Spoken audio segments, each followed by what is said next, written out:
Dimanche soir, dans le centre-ville de Koh Samui, les gens sont venus allumer des bougies pour rendre hommage aux victimes de l'incendie de la discothèque survenu moins de 24 heures auparavant.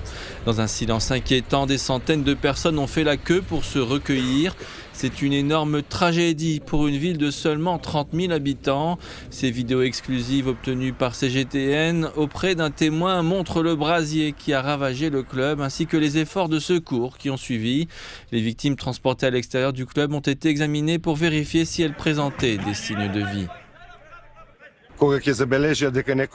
Quand ils ont trouvé quelqu'un de vivant, ils l'ont mis dans la voiture. Il n'y avait pas assez de véhicules d'urgence, alors les gens les ont pris dans leur propre voiture et les ont conduits à l'hôpital. C'était le chaos dans cette rue. Certains se dirigeaient vers l'hôpital, d'autres venaient chercher leurs proches. Les jeunes étaient paniqués, les parents pleuraient et criaient.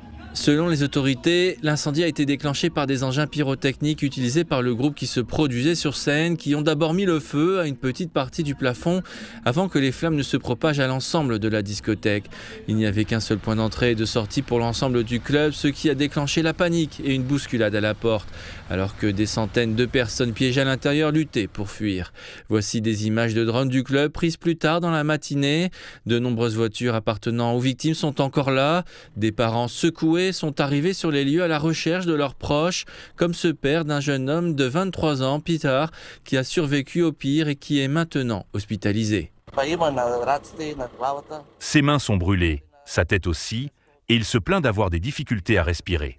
Ils l'ont envoyé à l'hôpital de Skopje. Son ami m'a appelé au milieu de la nuit pour me raconter ce qui s'était passé. Il a été emmené à l'hôpital par les gens qui sont venus l'aider. Certains des blessés dans cette tragédie devraient être transportés dans les hôpitaux militaires spécialisés des pays voisins. La plupart des victimes souffrent de brûlures profondes. Parmi les victimes, il y a un chanteur du groupe qui se produisait. Au moins 15 personnes ont été arrêtées pour être interrogées et d'autres font l'objet d'une enquête, alors que les autorités enquêtent sur d'éventuels pots de vin et sur la corruption qui ont permis à une telle tragédie d'avoir lieu.